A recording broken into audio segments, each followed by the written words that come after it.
Hello friends, welcome back to Lokesh Rawal academy. और मैं राहुल सैनी आज आपके लिए लेके आया हूँ फिर से एक बहुत ही अच्छा और बहुत ही इंटरेस्टिंग टॉपिक जिसका नाम है पास्ट इंडेफिनिट टेंस।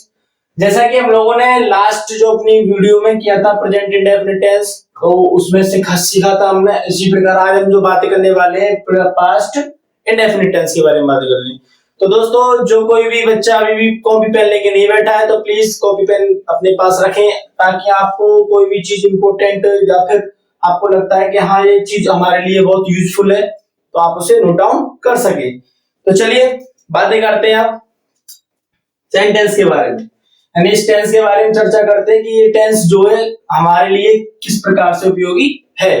तो आज जो मैं आपको बताऊंगा कि उसमें हम बातें करेंगे कि ये जो टेंस हम जो करने वाले हैं कि हमारे किस प्रकार काम आता है और कैसे इसको करते हैं।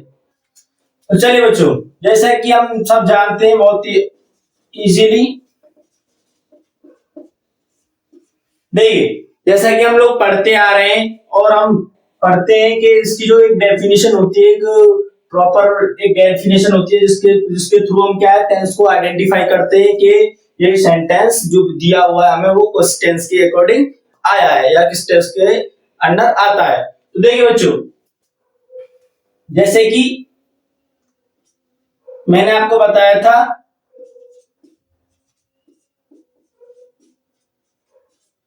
जिन हिंदी वाक्यों के अंत में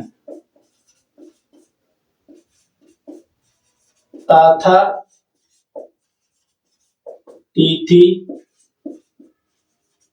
तिथि अ या ई या कहें ए आदि शब्द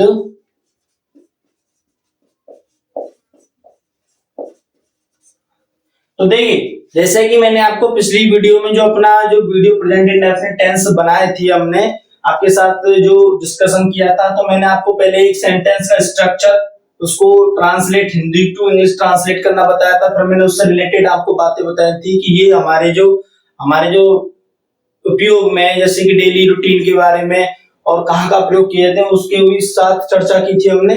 देखिए इसी प्रकार बच्चों आज हम इस सेंटेंस के बारे में भी पढ़ेंगे कि इसका पहले तो हम बनाना सीखेंगे कि इसको बनाते कैसे, इसको आइडेंटिफाई किस प्रकार किया जाता है और इसका जो स्ट्रक्चर होता है, इसका जो स्ट्रक्चर होता है वो किस प्रकार सेट किया जाता है। अगर हमारे सामने एक नीट सेंटेंस मिलता है तो उसको हम कैसे आइडेंटिफाई करें और उसको किस प्रकार ट्रांसफॉर्म किया जाए उसे। देखिए किस प्रकार, जैसे कि इसके अंदर भी हम बातें करेंगे affirmative, negative and interrogative sentences की। तो चलिए आइए देखते हैं अफर्मेटिव सेंटेंसेस।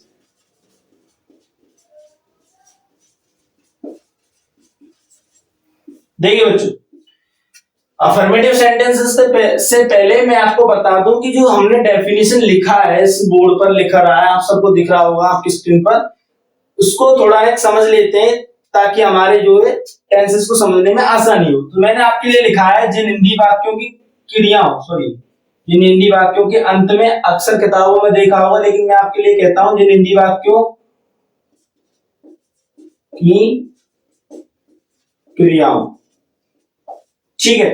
अब मैं इस वर्ड को जोड़ता हूं। तो मैंने आपसे पिछली बार भी बोला था कि इन टेंसेस के अंदर जो हम बातें करते हैं वो एक एक्शन वर्ब होती है, वो एक एक्शन वर्ब होती है। इसके अंदर एक्शन होता है, कोई कार्य किया जाता है, तब उन वर्ब्स के लास्ट में इनको अप्लाई किया जाता है। तो देखिए ता था, ती थी, ते थे, इनको तो जनरली सभी लोग याद भी रख पाते और समझ भी पाते, लेकिन इन चीजों को देखिए, ये जो मैंने वर्ड लिखे हैं आ या ई या ए, तो ये जो है ये वर्ड आए या ना आए, लेकिन इनके साउंड की बात कर रहा हूं मैं यहाँ पर। किसकी बात कर रहा हूं? साउंड की। यानी इनके साउंड को या इनके साउंड आएंगे या ये खुद स्वयं वर्ड आ जाएंगे कहीं, तब वो टेंस क्या होगा हमारा, तब वो भी टेंस क्या होगा हमारा, प्रेजेंट पास्ट इंडेफिनिट। जैसे कि देखिए मैं आपके लिए एक एग्जांपल लिखता हूं जिसके थ्रू आपको समझ में आएगा। जैसे मैंने बोला वह आगरा गया, वह आगरा गया। देखिए वह आगरा गया, तो मैंने आपके लिए बोला था कि ये जा, तो ये पूरे वर्ड आएंगे। जैसे कि देखिए या फिर इसके साउंड आएंगे, या फिर हम आ का साउंड है कि नहीं है इधर, तो ये कौन सा टेंस है, तो हम इसको आइडेंटिफाई करेंगे, तो ये हमारा कौन सा टेंस है, पास्ट इंडेफिनिट।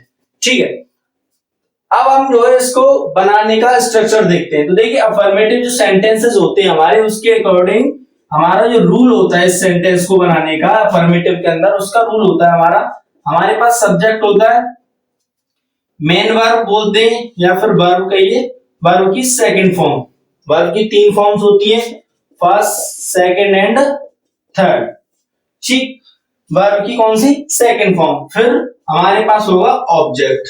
अफर्मेटिव सेंटेंस के अंदर इसका जो फॉर्मेशन है वो केवल इतना सा है कि सब्जेक्ट होगा, वर्ब की सेकंड फॉर्म होगी और ऑब्जेक्ट होगा। देखिए अब इसकी हेल्प से हम इसको सेंटेंस को देखते हैं कहां तक सही कर पाते हैं या कैसे बनाते हैं। तो देखिए सब्जेक्ट कौन है हमारे, इसके अकॉर्डिंग हमारा जो सब्जेक्ट है वह आगरा गया, तो यानी कि वह यानी लड़का है यहाँ पर, तो क्या होगा यहाँ पर, ही। वर्ब की सेकंड फॉर्म यानी कि गया, गया यानी कि वेंट, गो की क्या होती है, गो, वेंट, गॉन।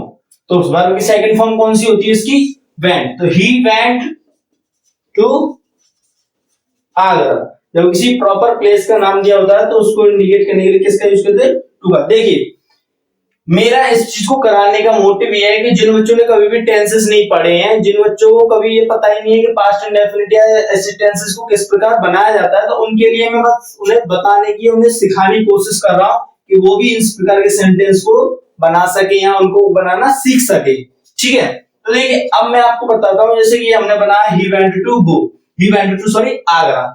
जो पास्ट इंडेफिनिट टेंस होता है उसको अगर कोई हमसे पूछता है पास्ट इंडेफिनिट टेंस होता क्या है, तो हम कह सकते हैं जो पास्ट इंडेफिनिट टेंस होते हैं हमारे, वो भूतकाल में किए गए कार्यों को दिखाते हैं, यानी कंप्लीटेड, एक सिंगल एक्शन कंप्लीट होता है। ठीक है, कैसे,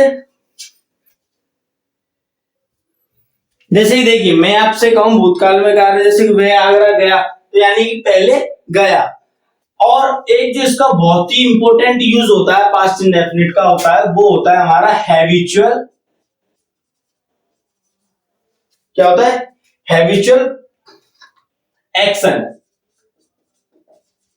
देखिए किस प्रकार हैबिचुअल एक्शन का मतलब है बच्चों, यहां पर हैबिचुअल एक्शन से मतलब है कि जो आदत संबंधित बातें होती हैं, क्या आदत संबंधित बातें होती है, आदत संबंधित से मतलब है कि ऐसी आदतें जो हमारे पास्ट में की जाती हैं, जैसे कि बहुत से कहते हैं, ऐसे मान लीजिए कोई बात हुई, तो कोई बात हो जाती तो इससे पूछते तो क्या क्या करता था, वह सुबह सुबह चाय जरूर पिया करता था, यानी कि उसकी आदत क्या थी कि वह सुबह क्या किया करता था, चाय पीता था। या फिर कहें वह, यानी कि वह शाम को टहलने जाया करता था, तो यानी कि कैसा जाया करता था, यानी कि पास्ट एक्शन है हमारा, पास्ट हैबिट है। कैसी हैबिट है, past habit, not present. Present के अंदर भी मैंने आपको ये बात की चर्चा की थी, हैबिट के ऊपर बातें की थी कि हैबिट के, लेकिन मैंने आपको बताया था कि प्रेजेंट के अंदर जो हैबिट होती है वो होती है अब तक कंटिन्यूटी, यानी वो की जाती होगी, यानी वो की जाती, डेफिनेट नहीं लेकिन की जाती। लेकिन इसके अंदर जब हम बातें करेंगे वो पास्ट हैबिट की बातें करेंगे, यानी पहले की जाती थी। जैसे मैं आपसे बोलूं वह शराब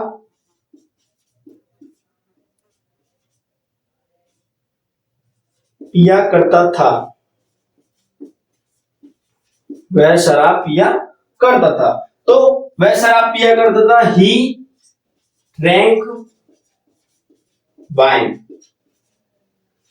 ही ड्रैंक वाइन, या ही टुक वाइन, या ही हैव वाइन। या फिर हम कहें इसको इस प्रकार से भी बनाया जाता है, he used to take या drink wine। तो यानी कि यूज टू का मतलब यानी कि जो हम पास्ट हैबिट्स को शो करते हैं, दिखाते हैं, उनके लिए यूज टू का प्रयोग होता है, लेकिन इसका प्रयोग नहीं करते। हम पढ़ रहे हैं पास्ट इंडेफिनिट टेंस है, तो हम कहेंगे जो पुरानी आदतें होती हैं बच्चों, उनको भी दिखाने के लिए, जो पास्ट हैबिट्स होती हैं हमारी, उनको शो करने के लिए भी किसका प्रयोग किया जाता है, हमारे पास्ट इंडेफिनिट टेंस का। तो क्लियर, जब हम पास्ट हैबिट्स का शो करना होता है, दिखानी होती है, उन्हें बताते हैं, तब किसका यूज करते हैं, पास्ट इंडेफिनिट टेंस का। तो देखिए अभी हम जैसे कि हम बात कर रहे थे सब्जेक्ट, देखिए सब्जेक्ट वर्ब की सेकंड फॉर्म, वर्ब की सेकंड फॉर्म और ऑब्जेक्ट, देखिए ऑब्जेक्ट, क्लियर, वर्ब की सेकंड फॉर्म के साथ इसको भी बनाया गया। तो I hope affirmative sentence clear, ठीक है। देखिए जैसे कि मैं आपके लिए एक एग्जांपल और लेता हूं, वह छोड़ी कपिल ने इस गाने पर डांस या नाच किया, ठीक। तो देखिए कपिल सब्जेक्ट, ठीक है, सब्जेक्ट कौन है इसका, कपिल, डांस यानी नाच करने क्या होती है, डांस, सेकंड फॉर्म क्या होती है, danced, Kapil danced on this song, यानी सब्जेक्ट, फिर उसके अकॉर्डिंग अपने वर्ब की सेकंड फॉर्म और ऑब्जेक्ट, क्लियर। तो चलिए आई होप सबके बात समझ में आई होगी कि अफर्मेटिव सेंटेंस अगर हमारे सामने ऐसे फॉर्मेशन तैयार होता है तो हम उसे कैसे, उसका स्ट्रक्चर कैसे बनाएंगे इंग्लिश में। चलिए तो अब आगे बढ़ते हैं हम अपने नेगेटिव की ओर।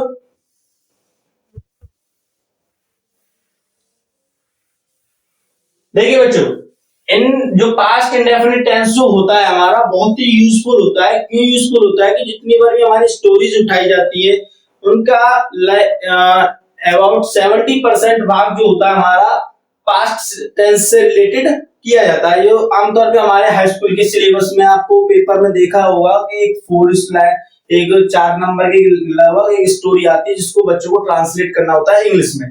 तो उसके लिए भी हमें इन चीजों का जानकारी होनी बहुत आवश्यक है ताकि हम इनको समझ सकें और उन सब में स्टोरीज मिलती है पेपर में, पेपर टाइम पे, तो हम उसको ट्रांसलेट कर पाए। तो देखिए अब बात नहीं करते हैं बच्चों नेगेटिव सेंटेंस की, यानी कि इसके अंदर जो नेगेटिव सेंटेंसेस बनते हैं वो किस प्रकार से बनेंगे और किस प्रकार से हम उनको बनाएंगे। तो देखिए नेगेटिव सेंटेंसेस के अंदर जो होती है, तो मैंने आपको एक शुरुआत जब मैंने टेंस की थी प्रेजेंट इंडेफिनिट के अंदर, तो मैंने आपको एक फॉर्मेशन लिखाया था, subject plus helping verb plus verb plus object. Verb यहां पर जो भी है हम अपने टेंस के अकॉर्डिंग अप्लाई करते हैं और ऐसे ही हेल्पिंग वर्ब को। ये जो फॉर्मेशन जो स्ट्रक्चर आपको दिख रहा है हर टेंस के अंदर अप्लाई किया जाएगा, यानी कि जैसे कि अफर्मेटिव सेंटेंसेस के अंदर हमारे पास हेल्पिंग वर्ब्स नहीं होती हैं तो उनके साथ हम अपनी वर्ब की जो भी फॉर्म्स होती है उनको अप्लाई करते हैं, लेकिन यहां से हमें हेल्पिंग वर्ब मिलना स्टार्ट होती है, वहां से हम अपने हर टेंस के अंदर, मैं इसी टेंस की बात नहीं कर रहा हूं, हर टेंस के अंदर ये फॉर्मेशन अप्लाई किया जाएगा। तो देखिए आपको इसी को कैसे बताता हूं मैं। ये जो नेगेटिव रूल होता है इसका वो होता है subject plus did not plus verb की फर्स्ट फॉर्म। इसका विशेष ध्यान रखें कि अफर्मेटिव सेंटेंस जब होते हैं तब हम वर्ब की कौन सी फॉर्म को अप्लाई करते हैं, फर्स्ट फॉर्म को, लेकिन जब हम नेगेटिव से रूल स्टार्ट हो जाते हैं हमारे, तब हमारी कौन सी फॉर्म स्टार्ट हो जाती है, फर्स्ट फॉर्म देन ऑब्जेक्ट। देखिए जैसे कि मैं बोलूं आपसे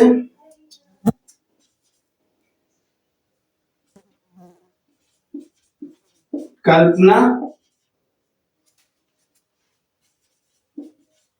कल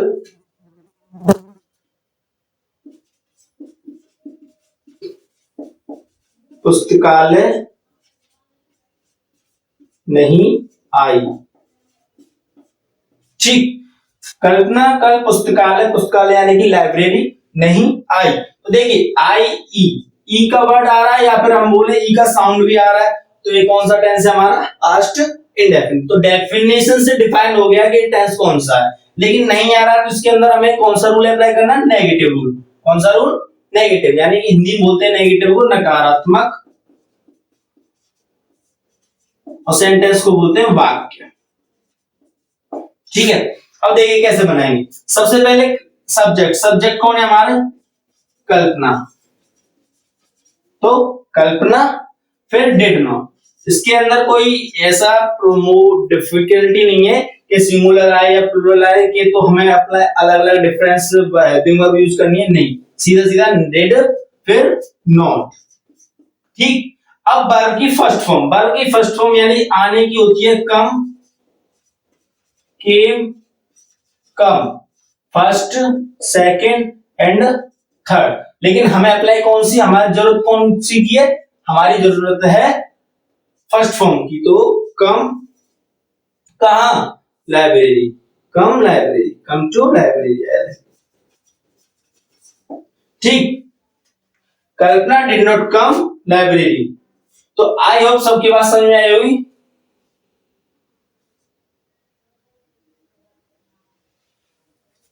कल्पना डिड नॉट कम लाइब्रेरी, यानी कल्पना, सॉरी कल और है इसमें, तो इसके अंदर लास्ट में हम लिखेंगे यस्टरडे।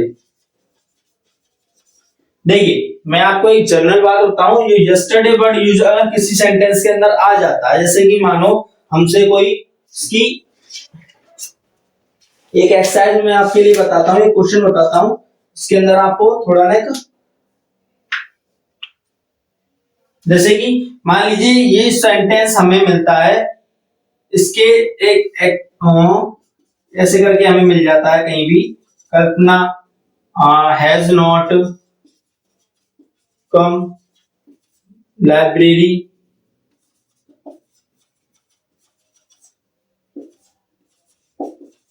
यस्टरडे।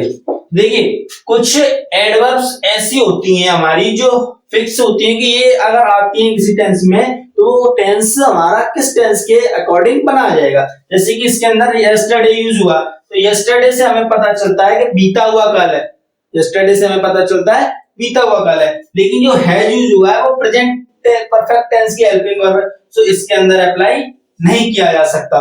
तो ये कहां पर अप्लाई किया जाएगा?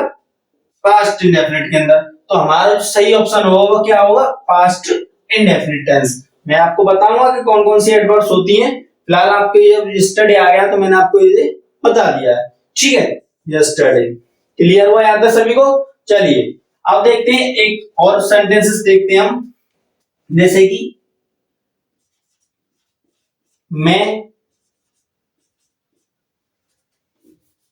मैंने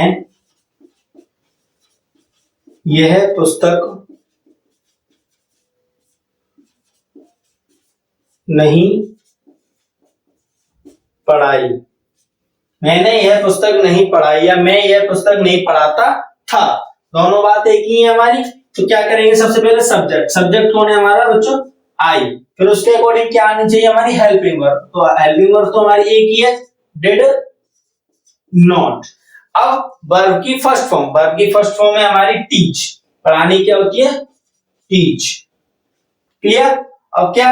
आई डिड नॉट टीच यह पुस्तक, तो दिस बुक। क्लियर हुआ? चलिए बहुत अच्छे। तो आई होप सबके बात समझ में आई कि नेगेटिव सेंटेंसेस अगर हमारे पास आते हैं तो हम उन्हें कैसे English, Hindi to English transform करेंगे या ट्रांसलेट करेंगे, सॉरी, ठीक है। तो चलिए अब आगे बढ़ते हैं अपने इंट्रोगेटिव सेंटेंसेस की ओर। चलिए तो देखिए बच्चों, इंट्रोगेटिव सेंटेंसेस की जब मैं बातें करता हूं तो मैंने जैसे कि आपको कल भी बताया था कि इंट्रोगेटिव सेंटेंसेस होते हैं वो हमारे टू टाइप्स के इंट्रोगेटिव सेंटेंसेस होते हैं। कितने टाइप के होते हैं? टू टाइप्स के।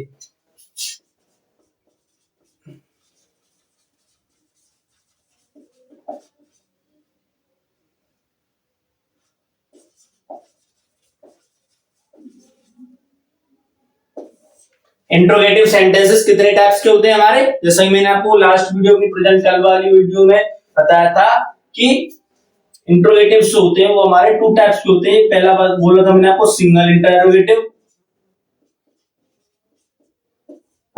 सिंगल इंट्रोगेटिव किसे कहते हैं? जब हमें स्टार्ट किया हिंदी, अगर हम हिंदी की बेसिक अपनी जो नेटिव लैंग्वेज उसकी बातें करते हैं तो क्या स्टार्ट करें, कौन सा वर्ड स्टार्ट करें इस सेंटेंस को, क्या, तब वो होता है हमारा सिंगल इंट्रोगेटिव। तो देखिए इसके अकॉर्डिंग, इस टेंस के अकॉर्डिंग इसका जो फॉर्मेशन होगा बनाने का टेंस को, वो किस प्रकार होगा? जब क्या शब्द वाक्य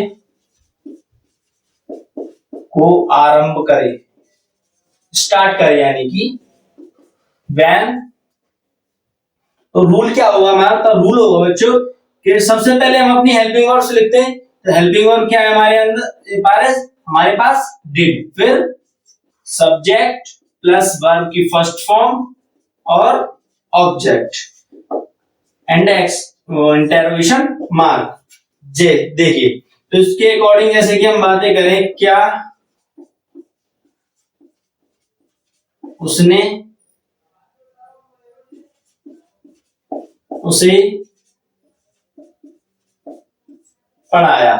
क्या उसने उसे पढ़ाया? तो देखिए क्या उसने उसे पढ़ाया, आगा देखिए आगा जो साउंड आ रहा है, तो देखिए कैसे बनाएंगे हम इसको। सबसे पहले हमारी हेल्पिंग वर्ब क्या है इसके अंदर, डिड, सब्जेक्ट कौन है, उसने यानी कि ही, लड़का है। देखिए क्या उसने उसे पढ़ाया, यहाँ पर हमें ये कंफर्म नहीं है लड़की है या लड़का है, तो एज यू विश आप ही भी यूज कर सकते हैं एंड शी भी यूज कर सकते हैं, क्योंकि पढ़ाने वाले की तो हमें इससे कोई कंफर्म नॉलेज नहीं है कि पढ़ाने वाला हमें लेडी टीचर है या जेंट्स टीचर है। ठीक है, तो डिड ही वर्ब की फर्स्ट फॉर्म क्या होगी, टीच। डिड ही टीच, उसे की क्या होगी, हिम। क्लियर बच्चों? देखिए एक और देखते हैं हम, एक और एग्जांपल देखते हैं, जैसे कि क्या वह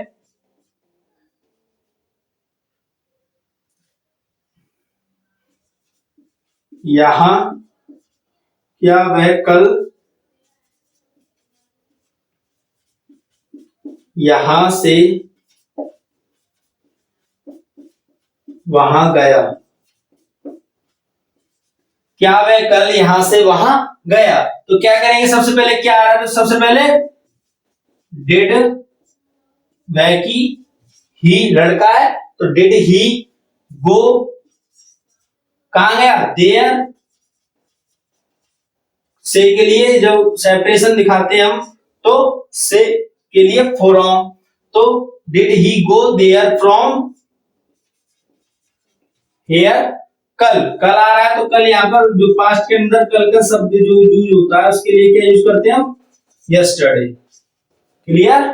तो did he go there from here yesterday, क्या वह कल यहां से वहां गया, सॉरी वहां, सॉरी कल वह यहां से वहां गया, गो देयर फ्रॉम हियर, यहां से वहां गया।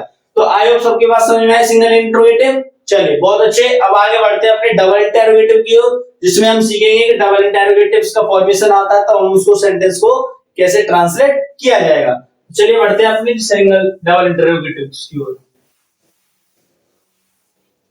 तो देखिए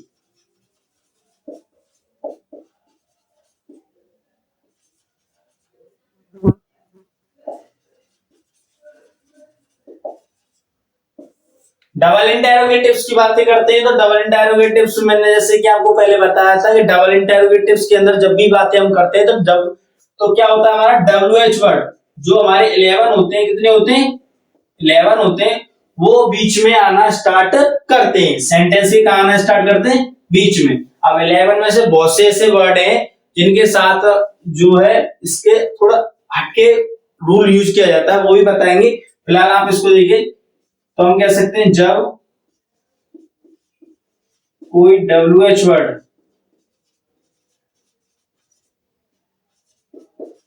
वाक्य के यानी सेंटेंस के बीच में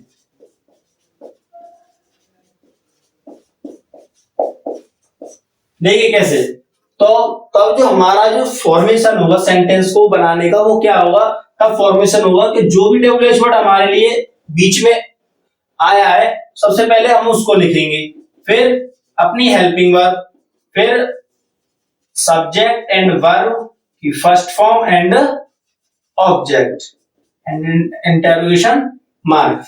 देखिए जैसे कि मैं आपसे कहूं हमने खाना कब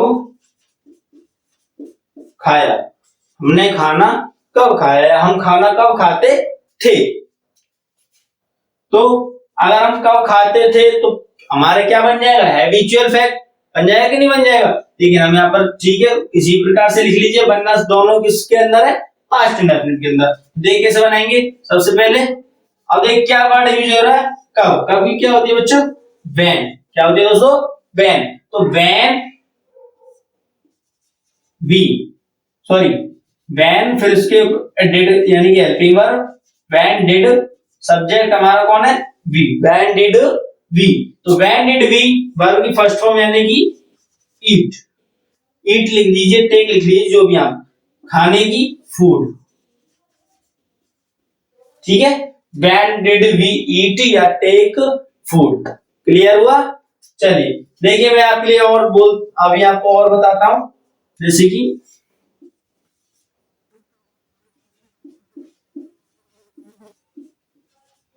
रोहन ने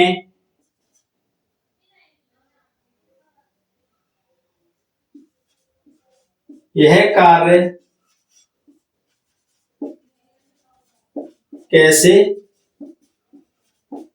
किया, रोहन ने यह कार्य कैसे किया। देखिए दोस्तों, कैसे कैसे कैसा वर्ड है, डब्ल्यूएच वर्ड है, तो डब्ल्यूएच वर्ड के लिए क्या यूज, सबसे पहले क्या यूज करते हैं, डब्ल्यूएच वर्ड की स्पेलिंग लिखते हैं, तो सबसे पहले डब्ल्यूएच वर्ड यानी हाउ, कैसे की क्या होती है, हाउ। फिर उसके बाद डिड, हाउ डिड, फिर हाउ डिड रोहन डू, करने की, डू, और यह कार्य की, this work. How did Rohan do this work, यानी कि रोहन ने यह कार्य कैसे किया, ठीक है। तो आई होप सबकी बात समझ में आई होगी कि डबल इंटरोगेटिव सेंटेंसेस अगर हमारे सामने आते हैं तो हम उनको इंग्लिश ट्रांसलेट कैसे करेंगे, सिंगल इंटरोगेटिव आते तो उसको इंग्लिश ट्रांसलेशन कैसे करेंगे। देखिए एक एक बात और बताता हूं मैं आपके इसके अंदर कि जो एक प्रकार के सेंटेंसेस होते हैं जो डब्ल्यूएच वर्ड से रिलेटेड होते हैं उसको मेंशन कर लेते हैं, फिर आगे बढ़ेंगे। देखिए वो जो एक और प्रकार के मैंने बता रहा हूं वो मैंने प्रेजेंट में थोड़ा नहीं बताया था क्योंकि स्टार्ट था तो थोड़ा ज्यादा प्रेशर अच्छा नहीं होता है। तो आज मैं बताता हूं कि वो सेंटेंस अगर आते हैं तो प्रेजेंट में बताऊंगा और पास्ट में बताऊंगा किस प्रकार से उनको ट्रांसलेट करते हैं। तो चलिए आगे बढ़ते हैं। अपने इंटेरोगेटिव नहीं है, ऐसी बात नहीं, इंट्रोगेटिव नहीं है, वो भी हम कह सकते हैं, डबल इंट्रोगेटिव नहीं है। देखिए मेरे कहने का मतलब है ये इनवर्स से हाउ मच या हाउ मैनी या कहें विच या कहें हुज, इन चार वर्ड से है मेरा कहने का मतलब, यानी कि कितना कितनी, इसको हिंदी में बोलते हैं कितना कितनी या कितनी।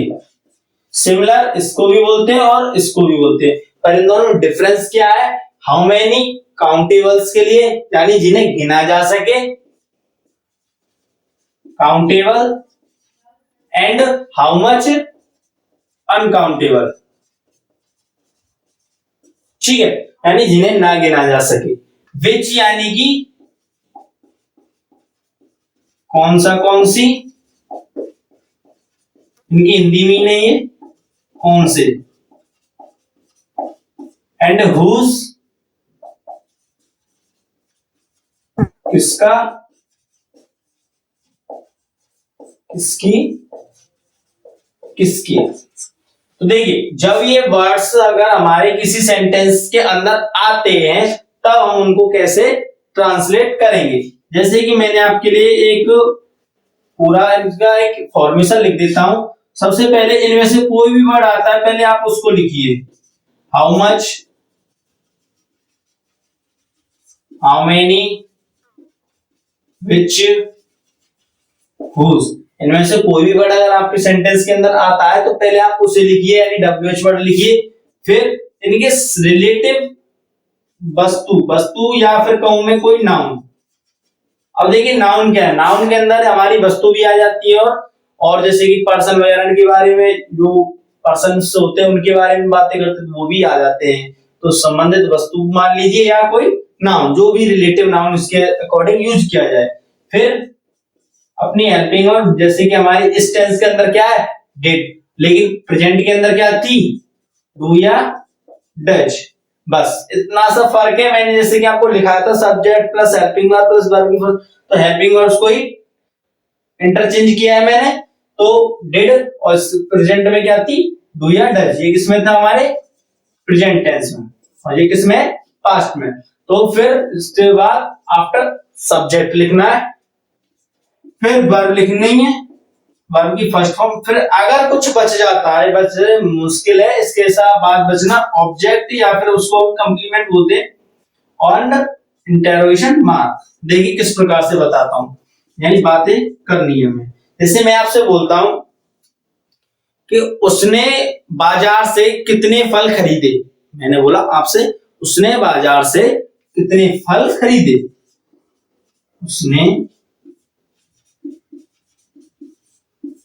बाजार से कितने फल खरीदे। देखिए जो उसने बाजार से कितने फल खरीदे, तो जो फल हैं, जो फ्रूट्स हैं हमारे, वो कैसे हैं, काउंटेबल है, अनकाउंटेबल है, काउंटेबल्स हैं। फ्रूट्स कैसे हमारे, काउंटेबल। तो कितना, कितनी, कितने के लिए कौन सा वर्ड यूज किया गया है यहाँ पर, हाउ मेनी। इस प्रकार से आपके सेंटेंस में ये वर्ड्स अप्लाई किए जाएंगे, ठीक है। तो देखिए कैसे, तो कितना, कितनी क्या लिखनी चाहिए मुझे, हाउ मेनी, क्या लिखनी चाहिए, हाउ मेनी। जैसे कि मैंने आपसे बोला था, अगर कोई भी वर्ड इनमें से आता है तो सबसे पहले उसे लिखा जाएगा, फिर उसके बाद संबंधित वस्तु यानी नाउन जिसके लिए ये वर्ड यूज किए गए, जिसके लिए ये वर्ड यूज किए गए। तो अब आप बताइए, आप खुद ही बताइए कि ये वर्ड किसके लिए यूज किए गए, कितने फल, किसकी कौन क्या चीजें पर कितने फल हैं, कितने क्या है, फल है। तो ये क्या है, एक नाउन ही तो है, फल यानी फ्रूट। तो या फिर संबंधित वस्तु बोल दीजिए, how many fruits, how many fruits.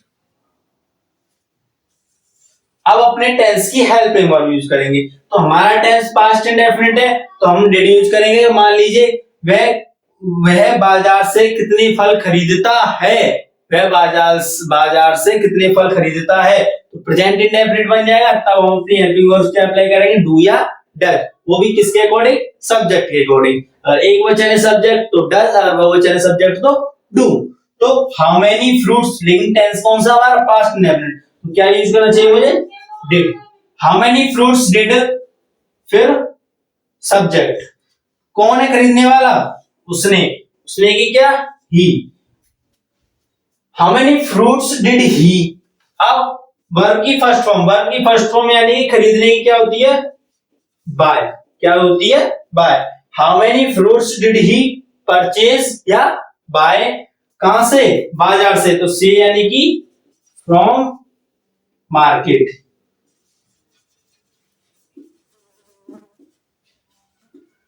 Clear, I hope सबके बात समझ में आई होगी। सबसे पहले आपको इन चारों वर्ड्स में से जो भी है उसको अप्लाई करना है, फिर इसके संबंधित में जो भी नाउन यूज होता है उसको लिखना है, फिर अपने टेंस की हेल्पिंग वर्ब, प्रेजेंट के अंदर है तो इस प्रकार से, और पास्ट के अंदर है तो इस प्रकार से। जैसे कि मैंने अप्लाई किया, डिड लिखा है, फिर सब्जेक्ट, सब्जेक्ट यानी क्या, सब्जेक्ट यानी कर्ता, यानी कि ही, फिर वर्ब की फर्स्ट फॉर्म बाय एंड से यानी फ्रॉम मार्केट।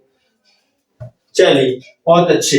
तो आप इस प्रकार से, अगर इस प्रकार के सेंटेंसेस आपको दिए जाते हैं या आ जाते हैं तो आप इस प्रकार से इसको ट्रांसलेट कर सकते हैं। तो जैसे मैंने आपको बताया कि पास्ट इंडेफिनिट टेंस किसके लिए मेनली यूज किया था, पास्ट हैबिट के लिए। किसके लिए, पास्ट हैबिट के लिए। अगर आपसे कोई पूछता है कि प्रेजेंट पास्ट जो होता है, भूतकाल में जो कार्य हमारे होते हैं उन्हें दिखाने के लिए क्या करते हैं, हम पास्ट टेंस का प्रयोग करते हैं, ठीक है। और कैसे आते हैं, अगर आपके लिए हिंदी में आते हैं तो आप इस प्रकार से डिफाइन कर सकते हैं डेफिनेशन के तौर पे, और आप उसको आइडेंटिफाई भी कर सकते हैं। और इंग्लिश में आते हैं तो हमारे, अगर अफर्मेटिव सेंटेंस है तो अफर्मेटिव सेंटेंस के अंदर हमारी क्या होगी, वर्ब की सेकंड फॉर्म होगी, एंड नेगेटिव से क्या है हमारे पास, डिड नॉट, डिड वगैरह स्टार्ट हो जाएंगी। तो चलिए बहुत अच्छे, आप सभी का हमारे साथ बने रहने के लिए। तो आज की वीडियो यही समाप्त करते हैं। आज हमने पास्ट इंडेफिनिट टेंस के बारे में चर्चा की। आप सभी का बहुत बहुत धन्यवाद। तो चलते मिलते हैं नेक्स्ट वीडियो में नेक्स्ट टेंस के साथ। Thank you.